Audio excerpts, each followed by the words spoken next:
Perbuatan dosa tidak patut dipertontonkan, tegur Mufti Kelantan. Sebelum ini, Dr. Ahmad Sanusi Azmi, Timbalan Dekan di USIM, udah juga menegur. Jangan menormalisasikan maksiat. Nampaknya kedua-dua teguran ini ada kaitannya dengan fenomena BAS, Bella Astilah dan juga Syed Saddiq, yang sekarang ni hangat sangat di media-media sosial. Sampai ke Korea pun demam ini melarat. Dan teguran dema ni ada berkait dengan seolah-olah perbuatan yang tidak bermoral itu boleh diterima dan diraikan.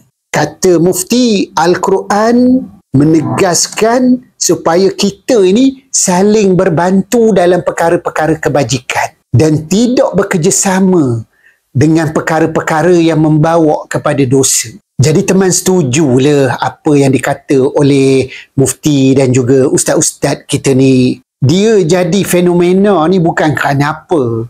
Nombor satunya pasal orang kesian kan kat Bella tu. Dan dia juga jadi fenomena ni sebab tak pasal-pasal pula ada hubungan dengan orang politik.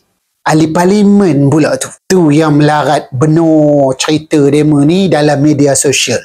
Tapi walau apa mana pun hanya tuan badan saja yang tahu cerita yang sebenarnya. Apa sebab demo sampai sekarang ni belum lagi mengumumkan untuk berumah tangga?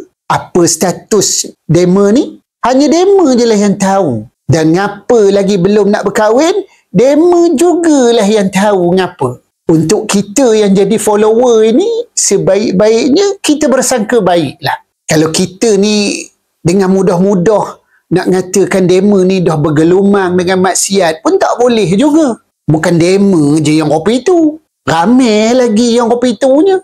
Lagipun bukan kita ada kat situ pun. Kita pun tak tahu sejauh mana sebenarnya hubungan demo ni. Sebab kita hanya tengok konten saja. Dan bukan tak tahu konsep konten ni sebenarnya adalah untuk marketing.